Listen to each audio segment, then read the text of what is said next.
In March 2018, we opened our doors to the public with a vision not just to create challenging professional theatre, but to use this as a platform to inspire and bring communities together.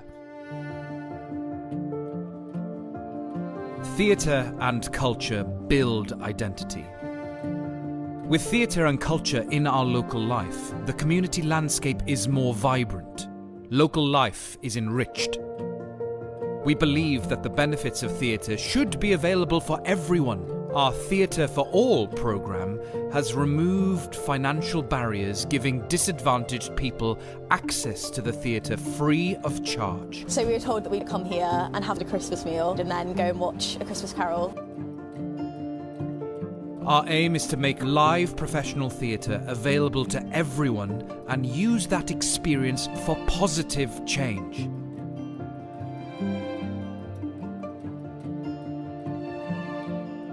Theatre can be transformational in young lives. Our academy is now in its 4th year, and we continue to build on our vision of bringing the best performing arts tuition to the heart of the Cotswolds. We work hard to make our academy as inclusive and as accessible as possible. Discounts apply for parents with more than one child. Our bursaries help support talented children from less affluent backgrounds. The Academy creates a fun and challenging environment where children can build friendships and develop key skills not just for theatre, but for life. We are also able to provide real opportunities for students who wish to pursue careers in the arts. My name is Harry Apps. I am currently playing Marius in Les Miserables in the West End. Barn outreach and learning programs engage with thousands of people. Our free workshops support the drama curriculum in local schools. Singing and musical theatre workshops in community groups and care homes have helped address issues of isolation. Our Song for Cirencester project in aid of mental health charities brought our community together in an unprecedented way. We've collaborated with many charities in the region, including the Churn Project, to support individuals dealing with the barriers to finding work.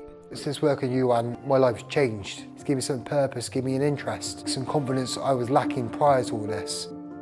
The Barn Theatre played a pivotal role in the town's 2018 World War I centenary celebrations. Who could forget our record-breaking Human Poppy? Our live streaming work on the annual Advent Festival helped thousands engage and take part in Cirencester's Christmas festivities.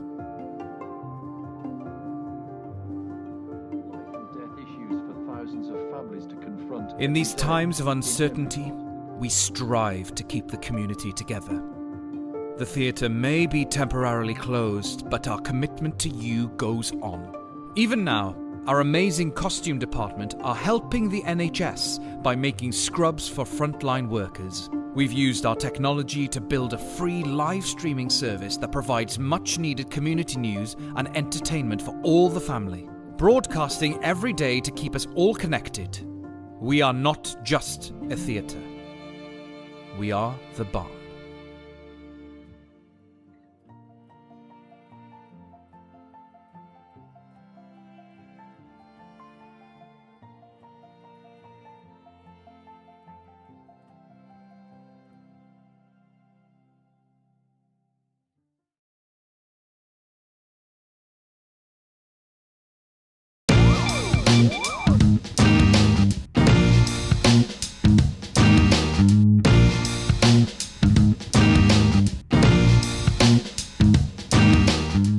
This was the route that I was running this morning with Guy. A beautiful valley, just check that out. Wonderful run this morning. But on that run we came across all this.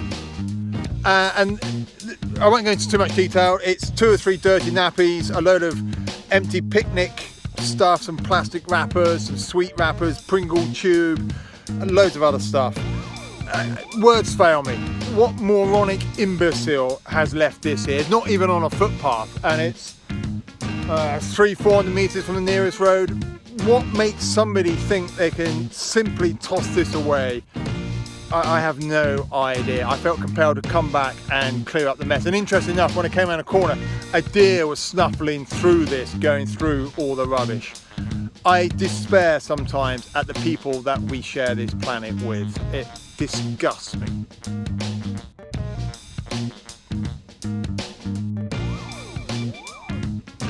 Wow, loved that run this morning, and isn't it so strange how the small things can make such a big difference? I run this route almost daily and I never meet anybody, and then today there's a voice behind me, "Hey Kenton," and I turn around and it's somebody I've not seen for months and months and months, and it's put such a great smile on my face. It's totally made my day. I'm so happy to have bumped into him. It's bloody brilliant, really good. So today I'm being thankful for having friends and people around me that lift me up. We're in it together, let's get it done together.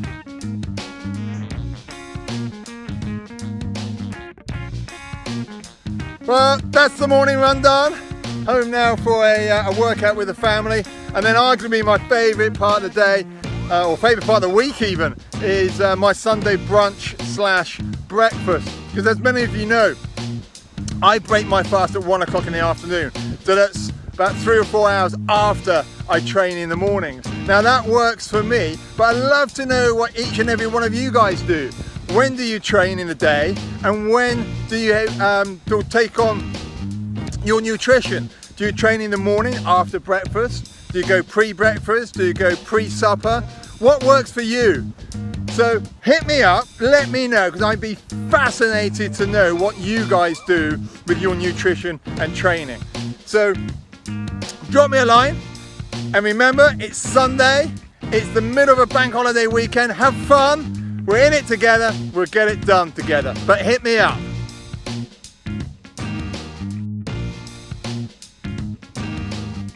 And the other thing is that run put me into a state of mind that was amazing. Time had no relevance, and I'd love to know from you guys if you get into that same sort of flow state of mind whereby you become unshackled to anything that harnesses you to time, be it pain or boredom or anything else. I get it sometimes on the bike when I'm riding, and I get it sometimes in the big mountains, but that's one of the first times I got it running. I felt this morning I could have just kept going and going and going. So let me know, whether you had the same sort of experiences, perhaps over the weekend or sometime in the past. I'd love to know a little bit more about that frame of mind, because that is a very powerful tool to have in your toolbox. Now remember, we're in this together, and we're going to eventually get this done together.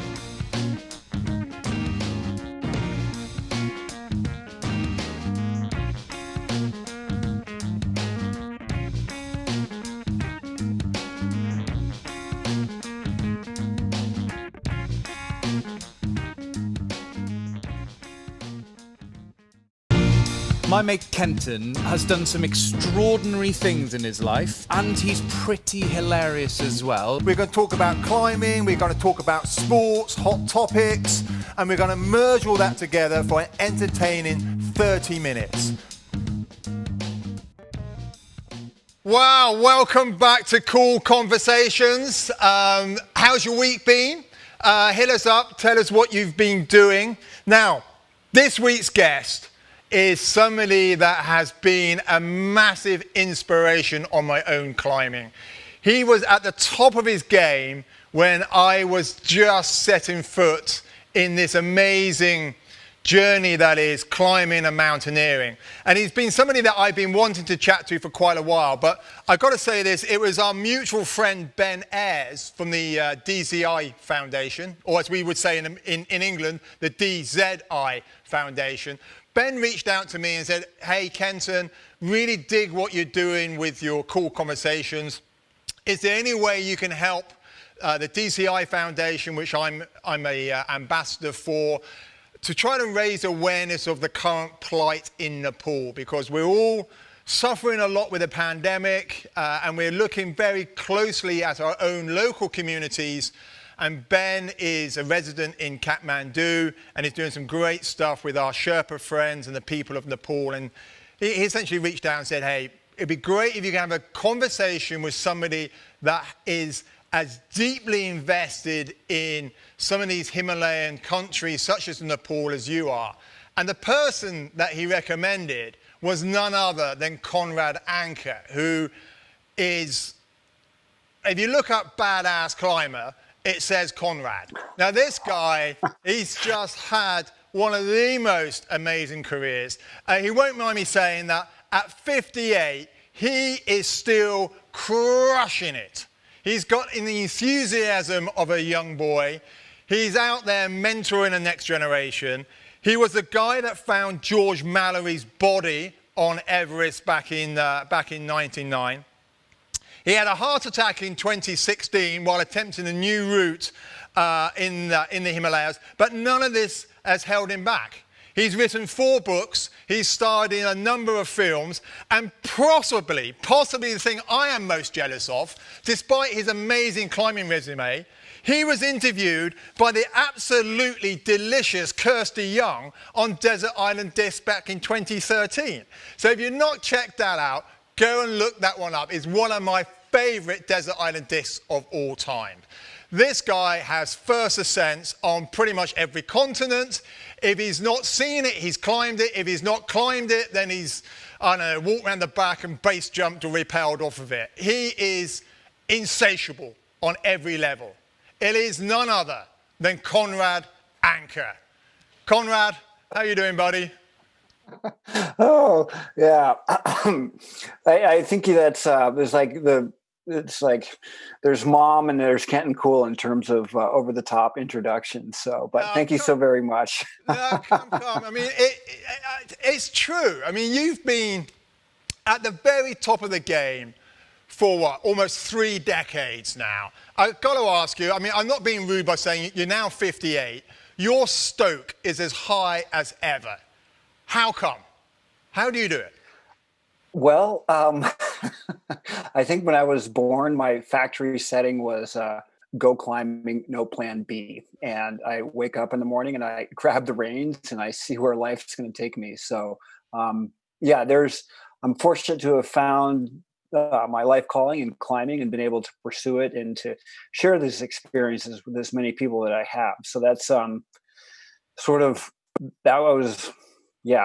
no, I don't read a book about it or anything like that. I wake up and I go, let's go climbing now. And you climb pretty much all the time. And we connected last week and I think you were galloping off to go climbing that day. It's pretty much a full-time occupation for you, isn't it? Yeah, there's probably, in one form or another, try to get out 3 or 4 times a week. Climbing gyms are a little bit not as what they were. And mostly here in Montana in the summertime, we can get outdoors. Days are long and everything like that. But just being outdoors with friends, that's really the key part of it. And the nature therapy. So we live in such a oversubscribed world and everything is...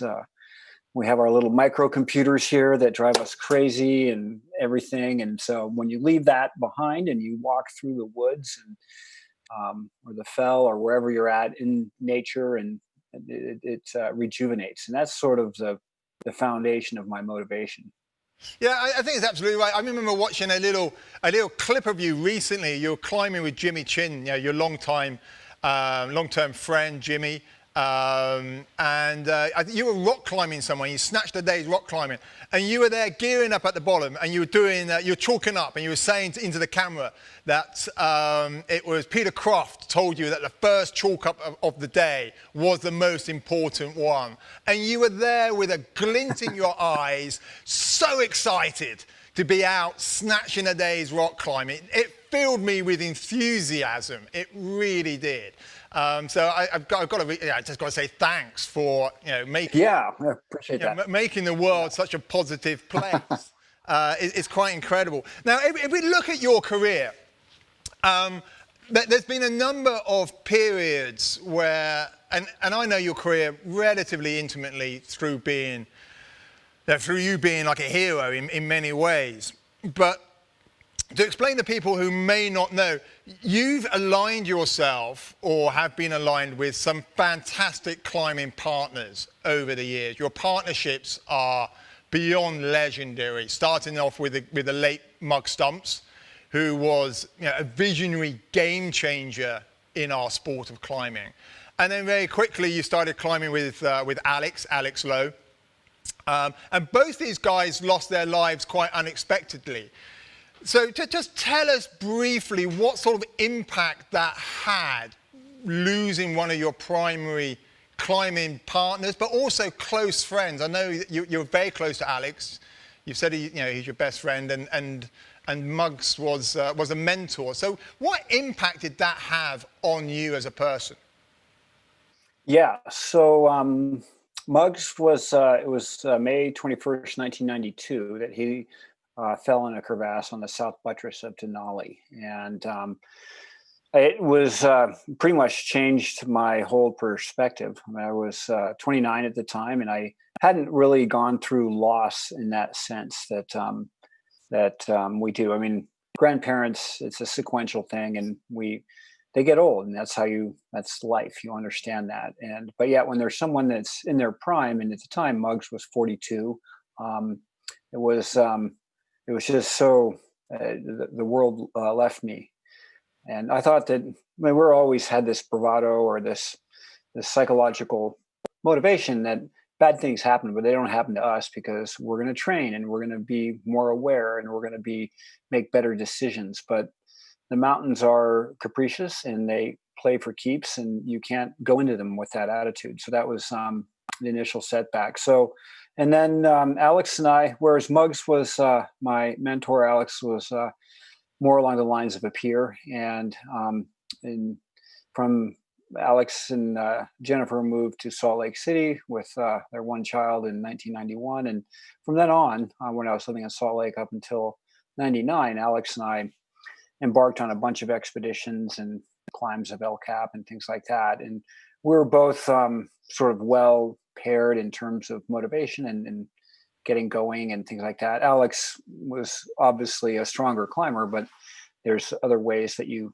build a team, and you don't, it's not, they're both, you both have to be at that same level. But we were, that was a far more devastating loss. At the time I was 36 and we were on Shishapangma, and this time it wasn't remote. So when Muggs died, I was in Idaho, he was in Alaska, and we just heard about it through the grapevine. This in 99 with Alex Lowe, it was right there. And the three of us, David Bridges and Alex and myself, were traversing a glacier when a serac cut loose and took their lives. And so that was one, there was the PTSD of going through something like that, just the abject horror of losing your life and then getting pummeled by the snow and the ice and everything with that. And then following up by the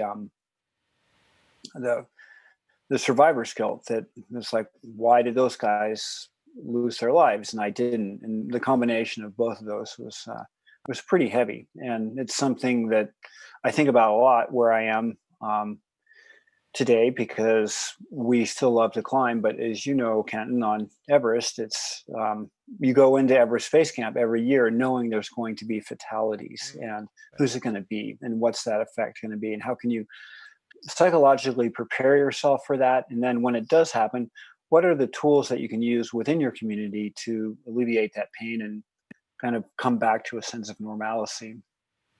Yeah, I mean, it's an interesting one, isn't it? Because we don't enter into what we do with a sense that we're not coming home. And many people ask me the question, well, why do you do these things if you know that there's a modicum of risk that you might not come home? But of course, as you put it yourself, we never think it's necessarily going to happen to us. But I think it's more than that. I think we go to the mountains because they do represent a risky playing field, I suppose, and we do pit ourselves against the mountains because I think, at least by that competitive we're not competitive, but we go into the mountains and that's where we find ourselves. Or that's certainly where I found myself as a young climber. Emulating the footsteps of some previous British climbers like the McIntyres of the world or the Taskers, Boardman, etc. Yet being very aware of our own mortality. And I was chatting to Joe Simpson on the show a couple of weeks ago, and Joe said that he always wanted to emulate his heroes and continuously do these incredibly hard climbs. And I found myself in 2003 climbing a new route on Annapurna 3 with John Varco. I don't remember if you remember John Varco. And in the aftermath, I kind of decided that I didn't have it within myself to continuously push myself physically and mentally in that arena. And the thing that I've always been so impressed with you is you've continuously gone back into that arena, despite the fact losing Alex and losing Monk, Mug Stumps, and probably numerous others. You've continuously gone back into that arena, and with continued success. And I've always tried to understand, what is it that you've done in order to be able to do that, to step into the arena like a gladiator and pit yourself against the dangers of being in the mountains? Yeah. Oh, the lure of the unknown and the prize of the first ascent and the glory of a new route. And to be honest, it's we're all driven by ego. I mean, that is to be there and to be saying, yeah, I did it, and that's what it is. And to say, I'm going to jump in there, though, Conrad, because I've met you on a number of occasions. You don't strike me as an ego-driven individual, so I don't fully subscribe to the fact that it's ego driving you. You're far too humble for that. Well, appreciate that. Thank you so much. But there's a certain part of what humans do that is that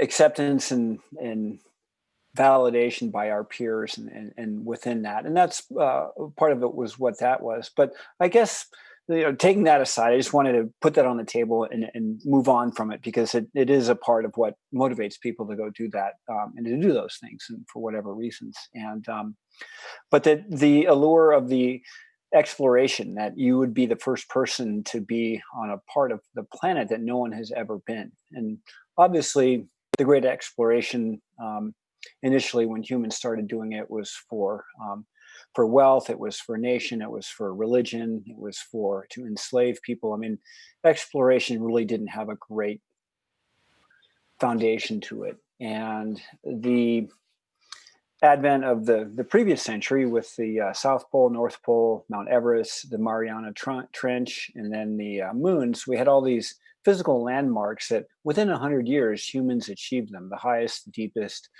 the furthest being the moon, the coldest, and all these inaccessible things. And it became aspirational. So the nation state would then be motivated to hear the story of Amundsen and hear the story of Scott, to follow with Tenzing Norgay and Hillary on Everest, and then Neil Armstrong on the moon. All these things they carried more import than just the actual physical challenge of what they were doing, because they carried something greater within them.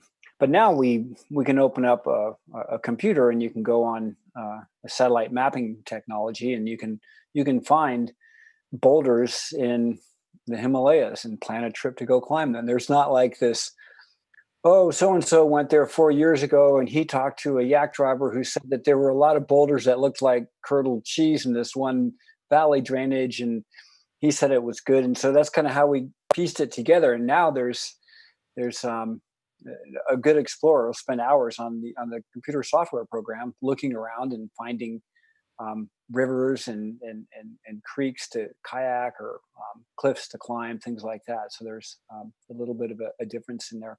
But there is a certain, in doing, I'm motivated to climb new routes, and that's always been a part of what I've done. And I've been fortunate here in the western part of the United States. There's a lot of publicly accessible rock, various jurisdiction's Park Service, which is very strict. It'd be like climbing the gritstone, no bolts, no minimal amount of pitons. And then you have Forest Service land, and then you have BLM land. And so each one of them has a different, what our impact on those the cliffs can be. And so kind of playing within those, and always looking for something to go do. And one of the motivations that was early on in the game, Jay Smith, a fellow who I'd climbed with, was like, well, yeah, if you're going to go to the Himalayas, go there and do something new.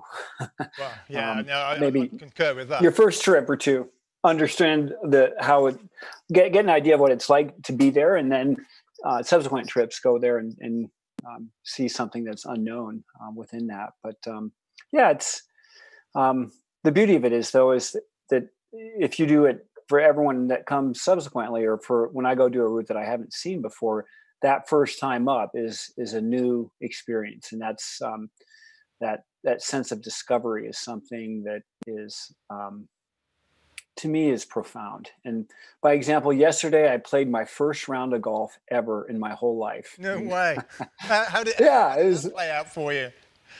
It was good. I got a little bit sunburned. I wasn't quite prepared, and it's a lot of walking and 4 miles, and you're moving it around and everything like that. But you can get better. Yeah, obviously I saw the challenge in that, the focus that's required, and the use of the tools, and the lay of the green, and all these things were really it was really neat to see all of that within there. But there's not this sense of discovery that, say, one of my dream places to go climbing is Wadi Rum, and I'm just dream about it because I've climbed sandstone around the world and I understand that medium. But how is it different there than the sandstone in Dresden, or the sandstone in southern Utah, or the sandstone in China? So, as an example, that sense of discovery is something that our sport brings to us.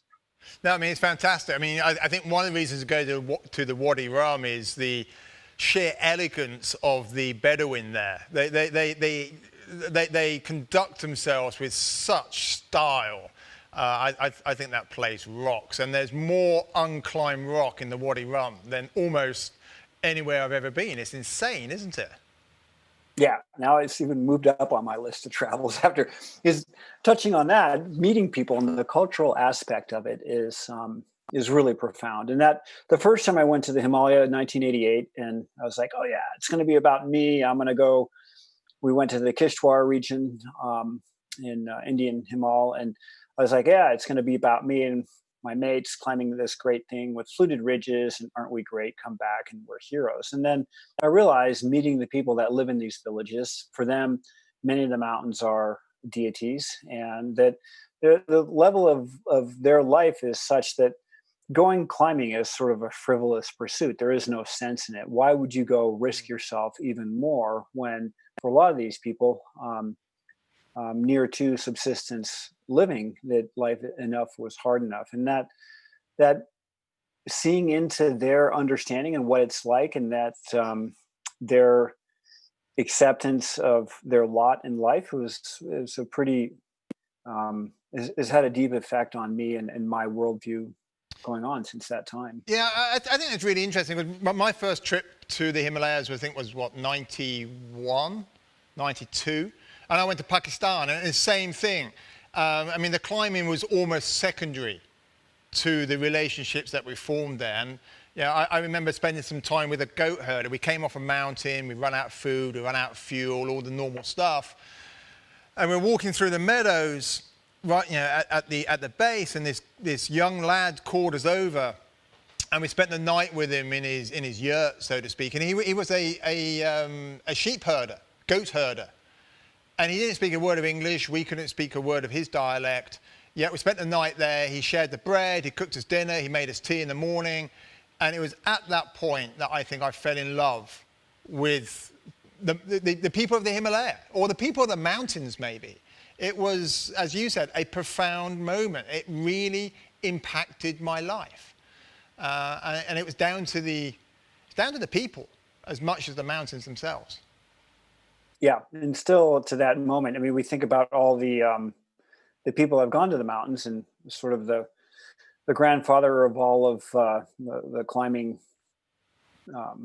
people, Sir Ed Hillary, that was so impacted by the Sherpa that he was like, okay, education. This is, what can I do to to give back and help them along, and to do it sort of in a way that's meaningful. That's not white saviorism or something like that, but something that's deep. And example that it was with Tenzing Norgay that he climbed Everest, a Westerner and an Easterner at this pivotal time in 1953, and it was really a brilliant decision by John Hunt, obviously because Tenzing Norgay was so incredibly strong, but also from a cultural sensitivity and understanding. I think that has gone that. And our friend Ben Ayers is his introduction to the people of Nepal through traveling and through climbing and those journeys there and learning the language, and then dedicating his life to helping out with those people. So, and for many of us, we come back from the climbs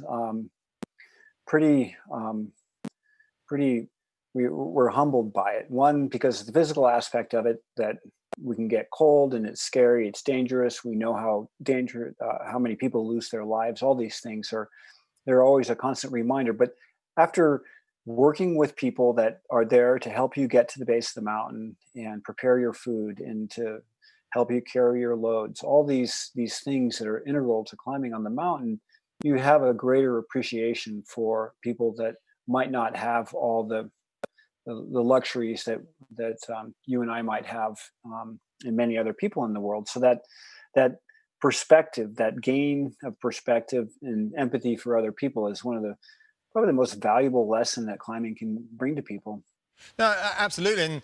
And we're all in lockdown at the moment, and I know that our friends in Nepal are in the middle of a very strict lockdown. And unfortunately for them, it looks like they're somewhat at the bottom of the curve, which is slightly rising. In the last 10 days or so, they've tripled the number of cases of COVID-19 over there. But it is interesting, while we're in lockdown, I've not gone to Everest this year. You're obviously at home in Montana, and yes, I miss the mountains, but I miss my Sherpa friends probably twice as much as I miss the mountain. And it's those deep, meaningful relationships, those times that you spend in the Sherpa kitchen, or eating dal bhat with the Sherpa, or the sampa, or the god-awful tea that they chug down with gay abandon. It's those are the moments which I think define us as people, perhaps more so than standing on top of the mountain in that momentary self-congratulatory look at me, I must be fantastic. And that's certainly one of my big takeaways.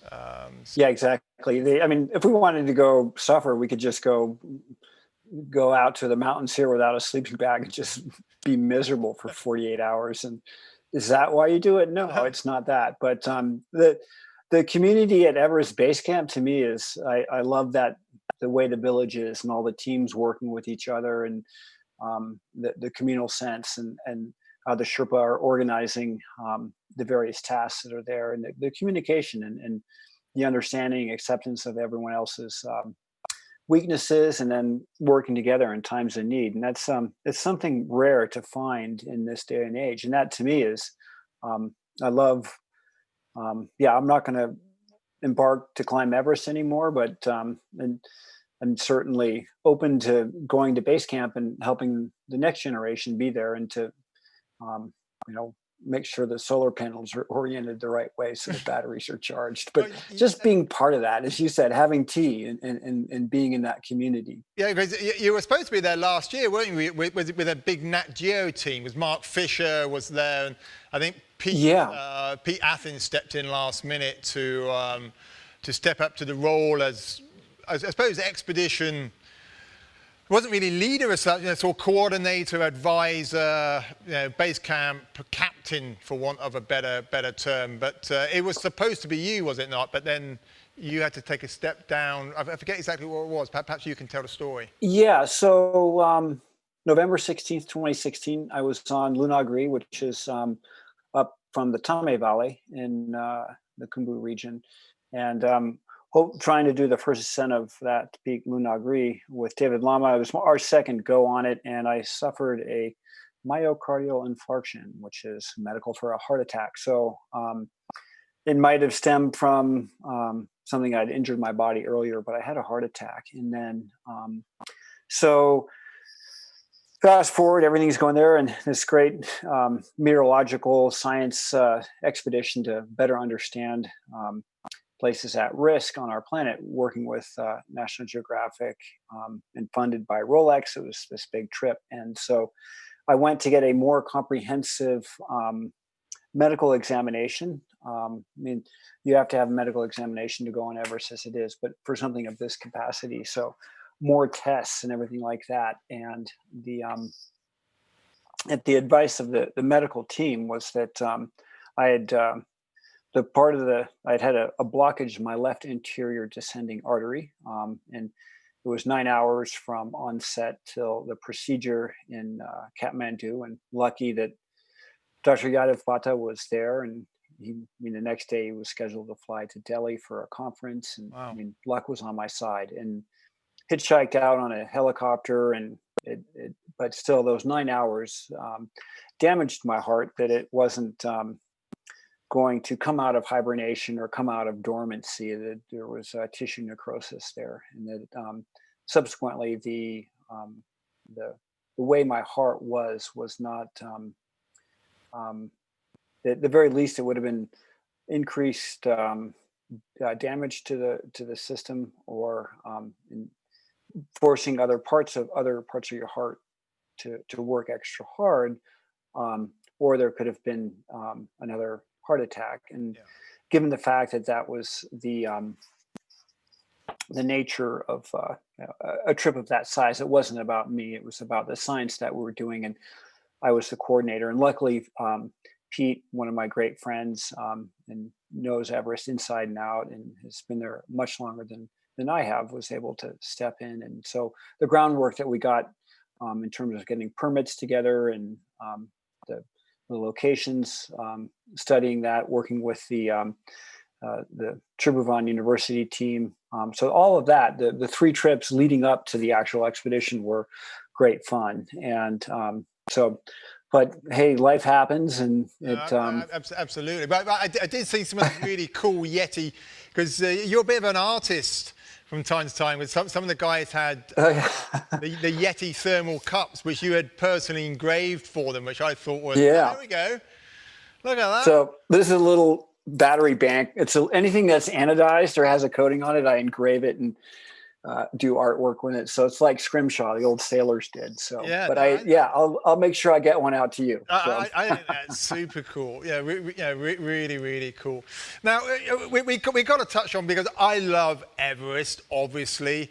We've already touched upon the Sherpa people and what they mean to us, but I love everything to do with Everest and Everest history. And of course, you can't really talk to the great Conrad Anker without at least touching upon that amazing discovery of yours back in '99, when I read somewhere that you stumbled across Mallory's body, but it wasn't a stumble, was it? You, through your innate intuition and experience on the mountain, you thought that the team was essentially looking in the wrong place on the north side of Everest, and you took yourself off, and perhaps you can take up the thread, but you took yourself off and ultimately found the body of George Mallory, who perished on the mountain with Andy Irvine back in 1924. Yeah, so May 1999, and this part of Everest history wouldn't be possible without Eric Simonson, who was the team leader who invited me along that, Dave Hahn, who was my climbing partner. We love Dave Hahn. Maybe a Han Solo. I've not seen him for a couple of years now. He's the most unflappable mountain guide I've ever seen. So he's brilliant. We love Dave, and so it was we've been talking.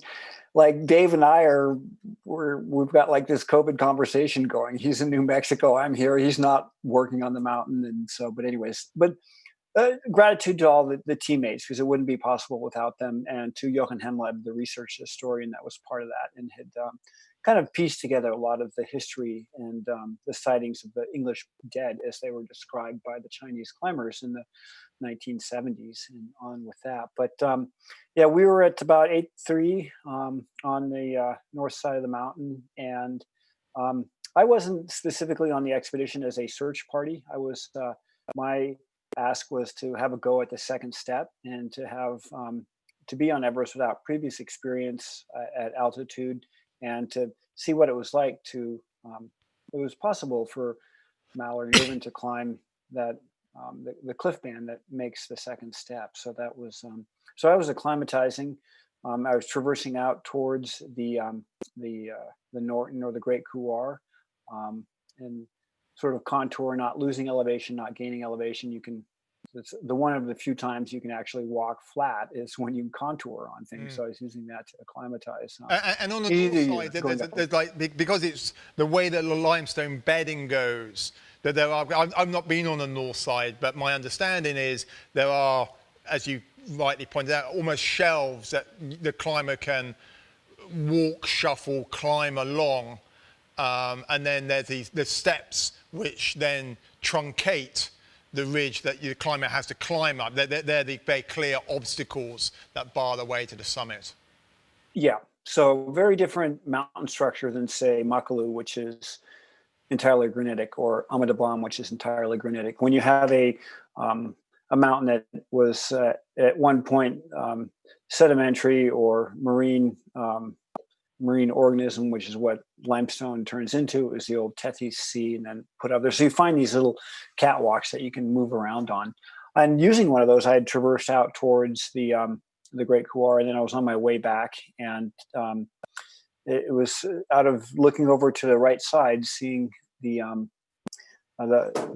body of George Mallory, and it was just all of a sudden there was like the mat of a alabaster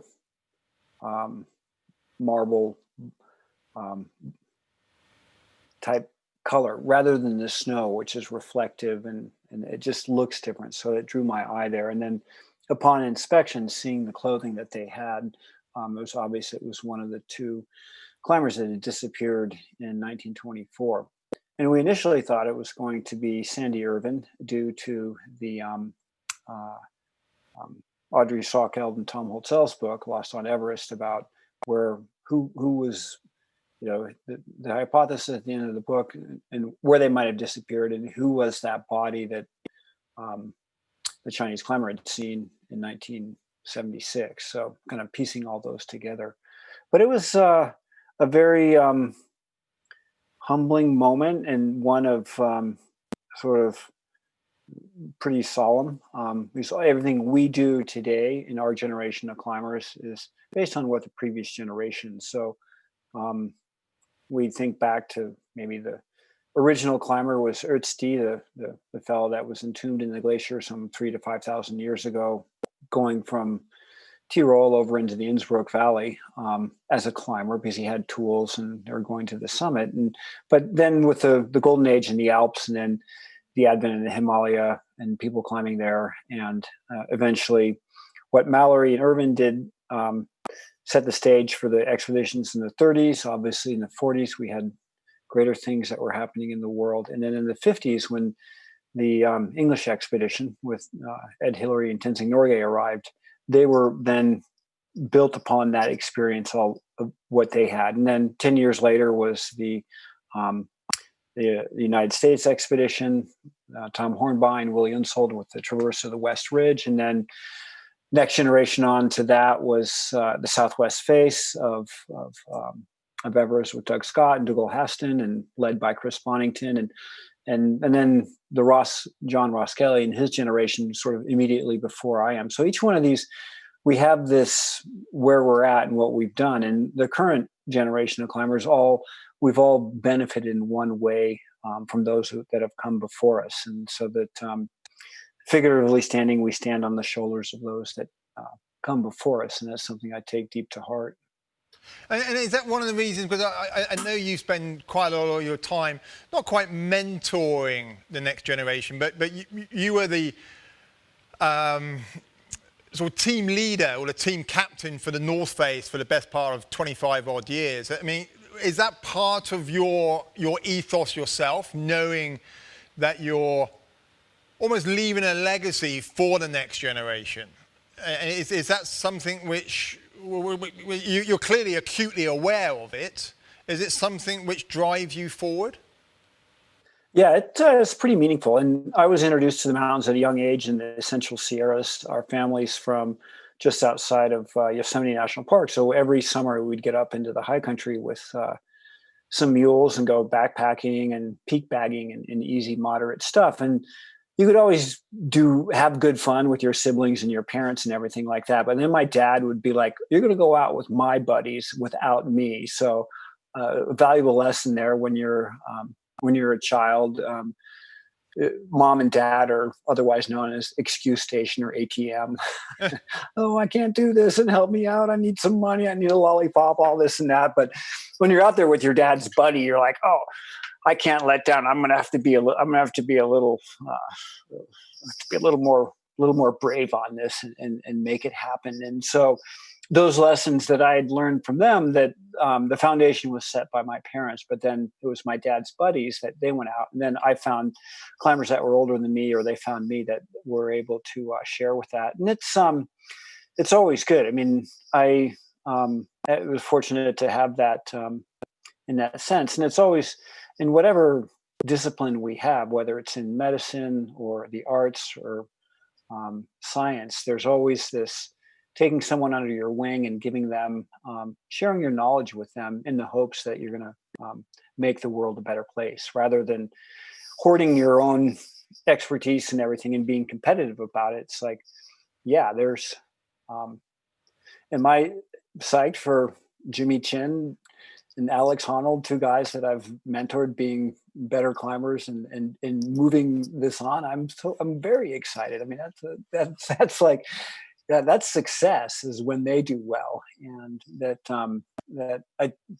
something that is that our sport brings to us, because it's individualistic. The team is small. It's a handful of you, and the adversary is not another group of humans on a pitch of grass with a set timeline and a ball and a bunch of rules. It's like, you're going to get to the top of the mountain and you want to get back down, but don't die doing it. And in that, the adversary becomes the elements. It becomes the weather. It becomes gravity at the very base of it. And that it's not human against human. It's human supporting human is really one of the reasons that climbing has really reached out to so many people around the world and is meaningful to them. Yeah, I completely concur. I mean, there's few sports out there where it is about the team. Yes, of course, you've got the amazing solo climbs by people like Alex, or perhaps Uli Steck, the late great Uli Steck, who would go on these expeditions and do amazing feats as individuals or as solo. But for me, it's always been about the team. It's been about sharing the journey, sharing the emotion, both good and bad, and having that ability to connect with another human being in a very deep, meaningful way. And for me, that's always come through facing adversity, which is what the great outdoors often gives us. So what you say there totally resonates. Yeah. There's nothing like coming back after a trip, and then I mean, that's why I'm having this great conversation with Dave Hahn, even though we're every other day we're like, text or call on the phone, or it's like, because we've shared hardship, and like what a cup of tea means to someone, and after you've been through that hardship, is really special. And it's it was brilliant. I was with a friend last year in Alaska. Was it last year or the year before? Anyway, the weather was pretty atrocious, so we just stuck to the West Buttress, which, for those people who don't know, is like the standard route up and down. And I was shuffling my way up putting the bloody sledge behind me. We come round up to, I think it was 11 camp. And the first person I bump into is, of course, Dave Hart, who's just there with, I don't know, 10, 12 clients. He's busy working away, doing what he does.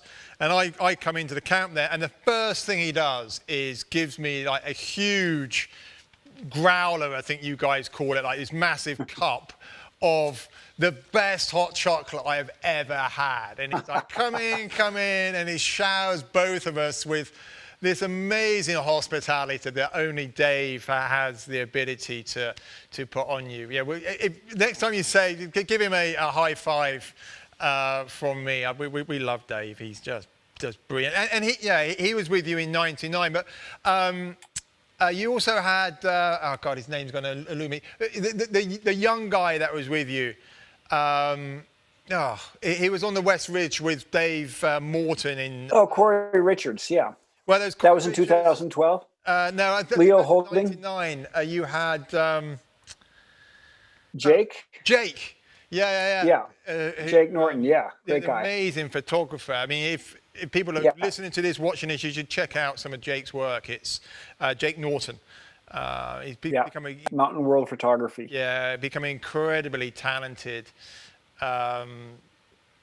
Life photographer, I suppose. I mean, some of the stuff that he does when he went down I think they went down the Ganges, followed it from the source up in Gangotri all the way, was it Ganges or the Indus? All the way down to the ocean. An amazing expedition. Yeah.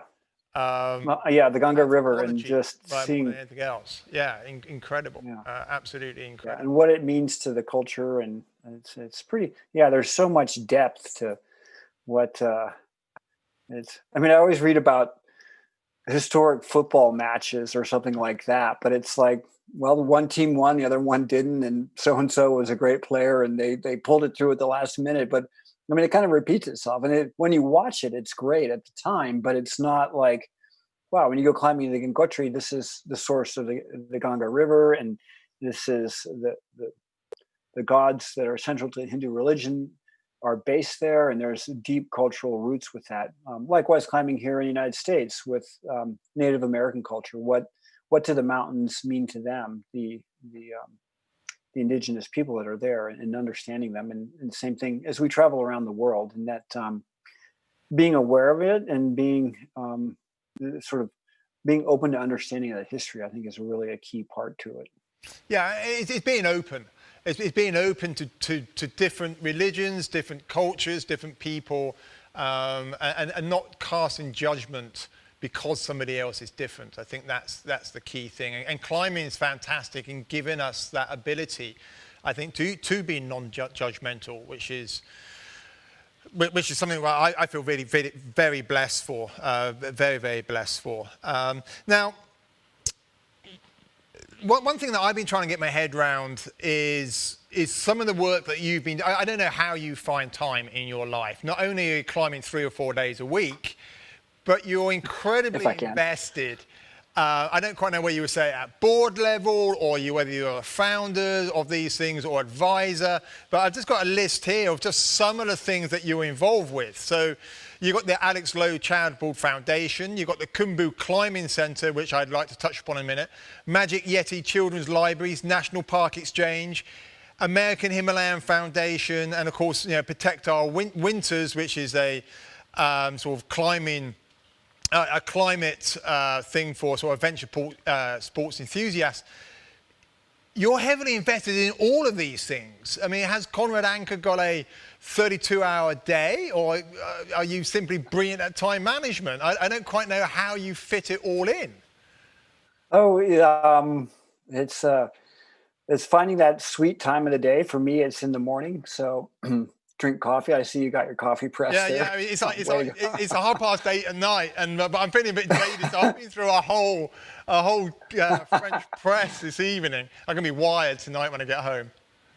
Yeah, you'll have to go out for a run. But they're giving back to people is it's probably something that was instilled upon me by my parents, and my mother and father were we were there in the United States in the 60s, and anything was possible. We went through civil rights and to bring equality, to bring equity, to bring inclusion to people. That was always things that I was started out with. And the Alex Lowe Charitable Foundation was my wife, Jennifer. We were married in 2001 and are still happily married. She's a great woman. And we were trekking in Nepal 2002, and it was leading a trip to Everest Base Camp. And after, there was no climbing involved with this trip. It was the classic 3 passes tour and a wonderful journey. And at the end of each day, I would take out a rope and my climbing shoes or ice boots and go out climbing. And the staff would just be like, "We're going with you." And they were like, "We really like climbing. This is fun. We want to do more of it." And so once everyone had their tea and their tent set up, I would like go out afterwards. And so it was like this epiphany that Jenny and I realized that when you enjoy something and it becomes your avocation, you do it because you love to do it, and it ends up being your vocation. You will be better at it, and you will then learn to do things in a better way. And we realized working on in the Nepal mountains that the help of the indigenous people, the Nepalis, is indispensable. You wouldn't be able to get there. Even if you do something alpine style and lightweight, they're still driving the buses to get you there. They're arranging it, and they're arranging the mules. And I mean, there are exceptions, but by and large, it's a relationship that goes together and that is meaningful to us. And so the idea was to have vocational training in a community supportive based way that was that offered skills that could be used for people that work on the mountain, because we realized that climbing Everest and these other mountains isn't going to go away. It's still going to remain a draw. People are going to want to do it. It's a good thing to do, as we mentioned earlier, in the manner in which humans communicate. That would be the goal of that. And so it's now 18 years. It's entirely run by the Nepalis. They have a Nepali board of directors. It's open to all Nepalis that are working in the recreation and tourism business, and it offers training within that. And then around the same time, we for the village of Fortse, and with 2 of the landowners donated us a bit of land, and we erected a building that would then house the program. So sort of in the same way that in Chamonix you have the guides de montaña, the mountain guides. Said it in Spanish, sorry, my French friends. But that founded, it gave permanence to mountain guides that were working on Mont Blanc, and so in that same way. And now the building's great. I'm in touch with all of my friends from Fortse, and they're just today they're like, "This building's great," because a lot of the children of the high altitude climbers that have the ability are in boarding school in Kathmandu, and so they're all at home now. So the village has never had more people at home, and my friends that are there are like, "This is such a great, it's a great feeling to be," and it's like we haven't felt this, and the old timers are loving it. And the building has equipment that people can check out, and it has a bouldering wall. They've set up a slack line in the courtyard. There's a library, there's computers, and the children are just in there all day long. And for a village that didn't have a community center, moreover than being a place to teach climbing and safe mountain practices, it's a place for the kids and the elderly and everyone to get together and kind of share a common place. Well, I mean, it is. I mean, again, the viewers or the listeners who haven't been there, Fortse it's slightly off the beaten track, isn't it? It's not the main thoroughfare through to Everest Base Camp, and it sits on this beautiful shoulder of land. And the Khumbu Climbing Center it's a phenomenal building that you guys have put together there, and it's a focal point for a community that is already quite rich in terms of its ability to come together. And I think what you provided is a catalyst now for the community to really thrive, because as you point out, not only is it a focal point for the program itself, you have provided this amazing facility. I went to visit it about 3 years ago, and I'm blown away by what was going on there and the amount of employment to the locals it provided as well. Yeah, people chipping rock, and it's built in a traditional style. Oh my goodness. I mean, I was there, and I forget who was the American guy leading the construction, but he was telling me it takes, is it like a whole day to do one corner rock? And there's a little guy there chipping away all day. Because let's face it, not everybody's been there. Furtsy is, what, a 5-day walk from the nearest road? Probably if you're going some, it's 5 days to the nearest road. So yeah, everything's got to be pretty much made on site. You can't helicopter stuff in, or you can't drive it in. It's incredible. And I know that you were at the center of making it happen. So I doff my cap to you. I think that's an amazing achievement right there. Well, I appreciate that. And also a lot of respect for my wife, Jenny. She did the yeoman's effort of getting the fundraising going. But one of the interesting things is the techniques that were employed in this building are now being replaced by sort of ready-made construction. So dimensional lumber, on-site cinder block construction, because labor is increased in price. So whereas it used to be cheaper to just have someone live at a little village and chip away at the rocks and make it out of mason, now they're using extruded steel, foam press boards, things like that, and they don't have the durability or the aesthetic of the traditional style buildings. And so this building is built in the traditional manner with the aspect and how it's designed with solar energy is really, it's just a massive building that takes in the sun in the day and keeps it in the night, even in the middle of winter. Now, it's really interesting though, you say about how the building techniques are slowly changing over time. And earlier in the conversation, you were mentioning about how the local people have no vested interest in climbing the mountains at all. And if we wind the clock back to the middle of the 19th century, the golden age of alpinism in Europe, as we know it, the Swiss and the French hill farmers in the Alps had no real vested interest in climbing the mountains. And then all of a sudden, middle class, predominantly English, but not solely English, came along, and these places started to prosper because mountain tourism came to that area. I mean, we could use Zermatt as a great example. You got Matterhorn there, it drew people in. The local landowners became very prosperous through the mountain tourism. And then all of a sudden, a lot of those traditional methods of building and of farming, of terracing, were over time lost. And I think it's brilliant that the Sherpa people are becoming more prosperous through mountain tourism, in whatever sense that may be. It could be climbing, could be trekking, it could be whatever. At the same time, it is tempered by the loss of some of those generational skills, which are now slowly being forgotten because there is income and welcomed income coming through other avenues. So it'd be interesting to see where those communities that we're very fond of go next. Yeah.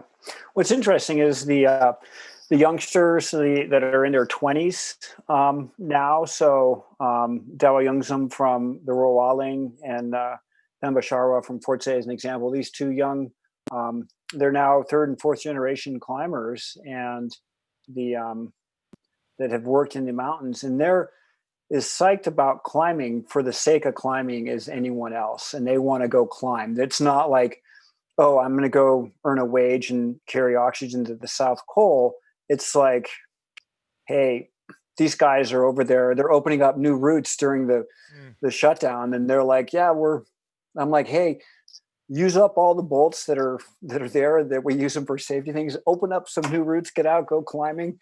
The kids are, it's like this whole slacklining subject, they're all into slacklining. Where did that come from? 10-year-old Nepali kids bouncing around on a little rope. but I think it's fantastic. And that only comes through I hate to bring it back to finances and prosperity, but that can only happen as these communities do prosper.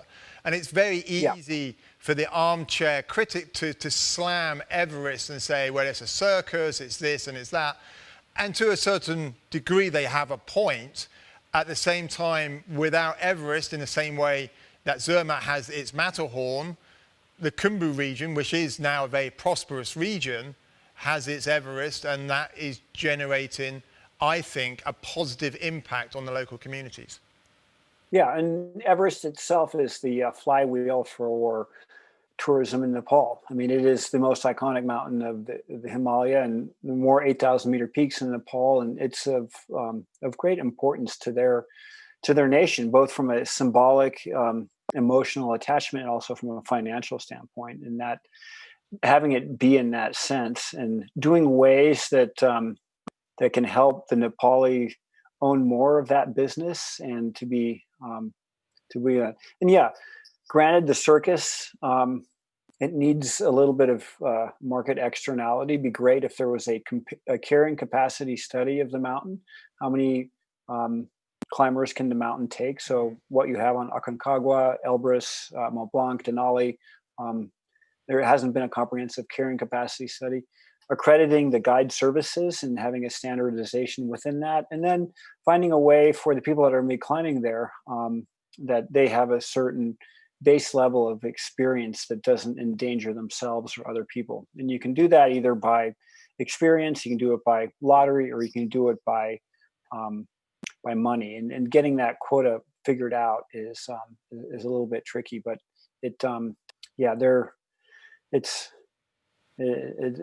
mountain tourism isn't going to go away, and they'll so it's best to be mindful of it and think of ways that it can be managed that benefits everyone that's involved with it.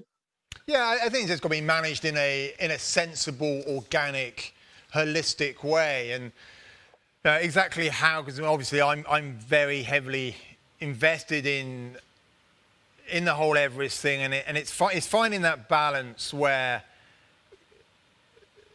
people can go, because one of the lovely things about our sport is that it's open to pretty much anybody.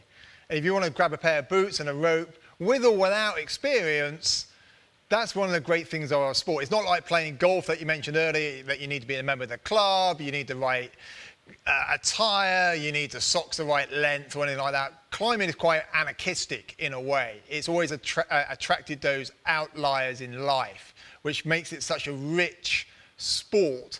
And I, for one, would hate to see it over-regimented.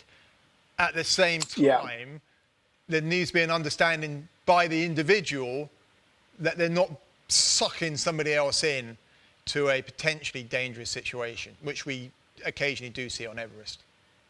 Yeah, and that's the beauty of it. If you want to walk up and free solo the free rider like Honnold did on El Cap.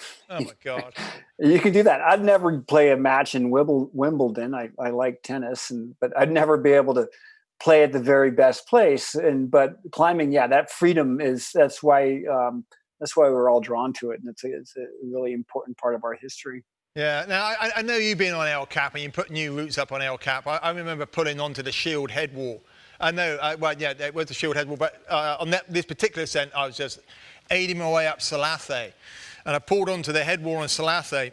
It wasn't that long after the Huber brothers had been up there and free climbed it.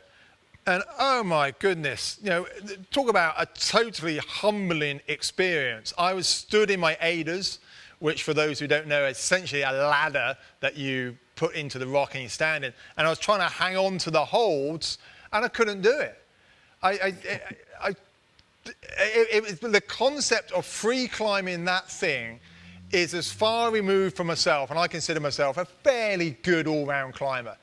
I can't get my head around that. That fries my brain, what Alex did. Yeah. And anybody who free climbs El Capitan, it fries my brain.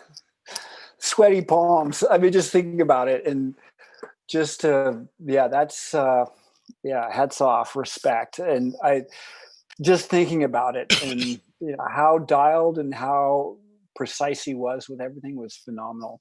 Yeah, absolutely. And of course, it was You know, Jimmy was a central part to making that film. And of course, you hung out with him for a long time when you did your own award-winning film, Meru, back in, was it 2011 you climbed Meru, and then the film came out, Yep. was it 2013? Yeah, some 2013, 2014. Yeah, Like that. that's why you got the invite to come and do Desert Island Disc with the lovely Kirsty Young. I'm so jealous of that, Yeah. by the way. Oh, I, that was like the original podcast. yeah, no, it was. And- I mean, it's 70, about 70 years old, I believe, Desert Island Disc now. And I remember listening to you on it, and because a lot of your music choices it was classical music, wasn't it? Well, some classical rock and roll and some whatever I was. Yeah, it was kind of like, do you want to have music that you would really only be able to listen to for if you were stuck on a desert island, or was it music that you wanted to share your personality with? So that was kind of a internal, what I was going to choose with it. But there's it all has a very much a mountaineering thing, and Christy was a great interviewer, and her team that edited it together were all very it was kind of I mean, I look up to the BBC, and I still listen to BBC News, and so there's it's an iconic part of world history and world civilization. So it was thank you. Kenton, you're up next. I often think about what Mark Twight, so the viewers don't know, Mark Twight is again a very visionary climber, although he doesn't really climb anymore. I don't think he set up Jim Jones and things like that. But he came from almost like an anarchistic punk era of music, and it'd be very interesting to see what his musical choices on Desert Island Disc would be. I might have to turn it down a few notches if he was ever on. Yeah, it'd be a good example. So, and he does run podcasts, and so really insightful. A great intellect into the mind of what climbing is and where people have done and whatnot. So a lot of respect for Mark. No, a lot of it. So what's on the radar? I mean, obviously, you are constrained to a certain extent by lockdown, as we are in the UK. I know you're going out climbing. You're still new routing on some of the local limestone cliffs. Short to medium term, what's on your radar when lockdown eases? Well, traveling locally for wherever one might be at this time is really to rediscover all of that and how beautiful it is. And I think there's so much to see here, and we're very fortunate to live in this part of the world. And I don't take that for granted. But then I love to travel, and I love to see the world. And we started our conversation with Wadi Rum, and working in Antarctica, and there's no culture there aside from what you bring, but it's just such a inhospitable yet magnificently beautiful place that you're drawn to it. And then so for me, life is a linear experience. It's you start and you go, and it's not like circling back and I've got to go live on what I did on Meru or something like that. It's like, where am I going to be in 8 years, and what's the world going to be? And the sort of accepting my physical limitations, and knowing what I can do with my body, because it's the greatest gift we have, and the vehicle that allows us to experience things. But then still have a real yearning to get out and see the world. And there's nothing, we can have this two-dimensional conversation, but can you imagine what it was like if we sat down at 7:30 in the evening with a pint and after a day of climbing? Don't even go there. I mean, so, that is my ultimate, because I missed you when you came across here. You did a little lecture tour about this time last year, about April time last year, and I totally missed you because I was over in India and then Nepal. If we ever get the chance to do the cool conversations sort of face to face, it would be an ultimate goal of mine, and to be able to re-engineer this, to go climbing together and then sit down and have a beer would be like a dream come true. Yeah, and likewise. And I think that's what all of us that are within this, because we realize now how much communication means to us and what it means to be with people. And And it varies individual and culture to culture, but there's an affirmation of who you are and what you do about that other people bring to you. And climbing, because it's this international language, and wherever you are, if you're a climber, you have a community. And so I have gone in Delhi to the IMF and gone to the climbing wall, and here's my best friends. And next thing you know, we're all going out for dinner that night. And it's this, I couldn't do that just walking into maybe some other place. But that's just, that connection we have with people is of vital importance. And that we're in this period of uncertainty where we have an unknown. It's known and we know it's a virus, but it's invisible to the naked eye.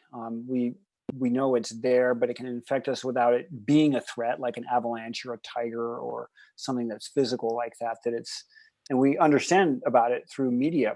And for some people that are empathetic, people that have experienced loss, they then take on a bit of that burden for the people they're suffering because of it, and they want to go out and help them. So, we'll see what the world looks like in 8 years. It's going to be. We'll come back and we'll watch this show. Well, I think it'd be an absolutely fascinating thing. And just what we're talking about, sort of watching a show. Just talk to us very briefly. I'm conscious of your time, but just talk to us very briefly about the project that your son Max has been working on. I believe it's called Thorn, and it's Torn.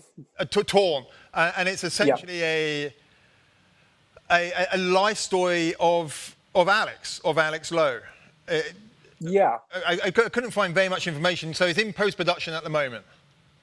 Yeah, so Alex perished in '99 on Shishapangma, left behind 3 sons, Max, Sam, and Isaac, and Max was 10 years old at the time, and it's 20 years on, and so he started out as a filmmaker, and mostly in the digital product space. Yep.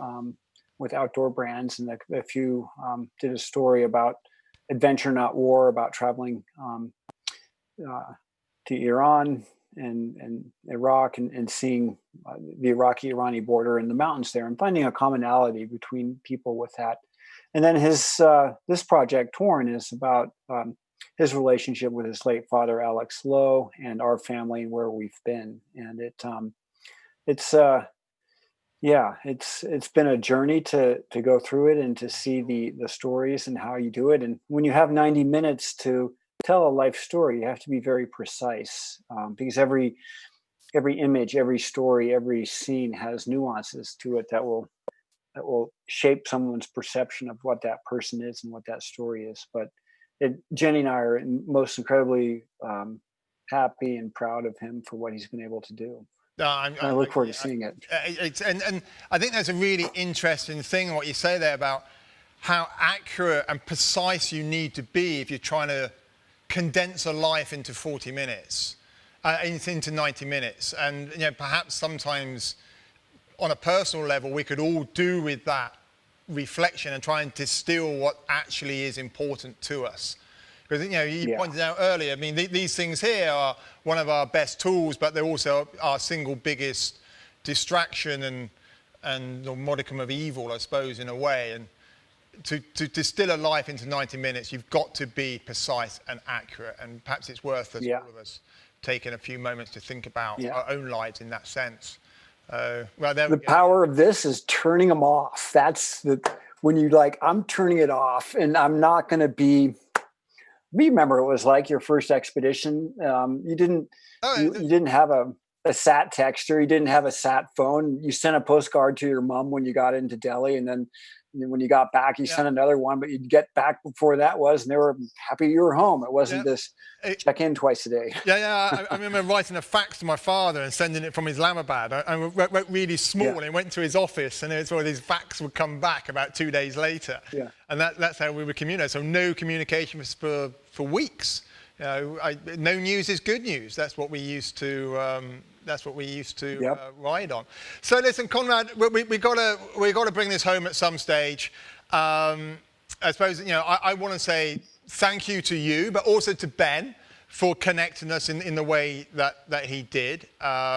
And anybody watching this, do check out, I'll put it in the show notes or something, do check out what the DCI Foundation are doing. We talked about Nepal, about how prosperous some of the areas are, but many of the areas in Nepal are still desperately poor. And they don't have the mountains, they don't have Everest in quite the same way.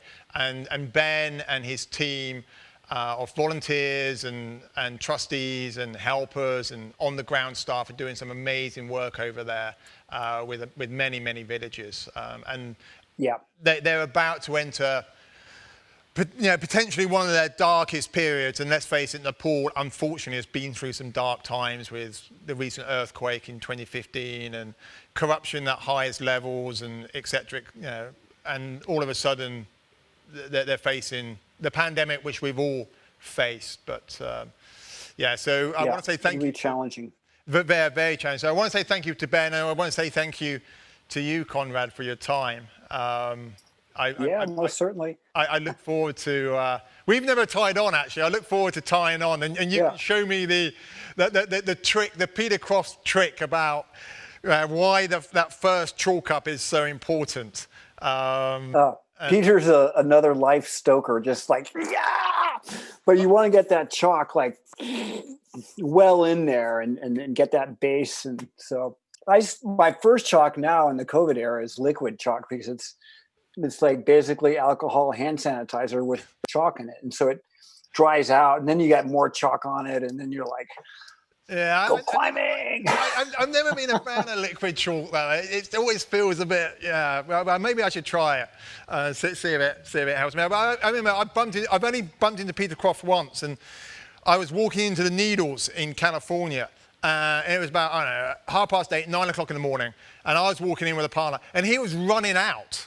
And he'd already been into the Needles, soloed about half a dozen routes, and it's 5 or 6 miles into the Needles, and he was running out, having done all this, and it wasn't even 9 o'clock in the morning.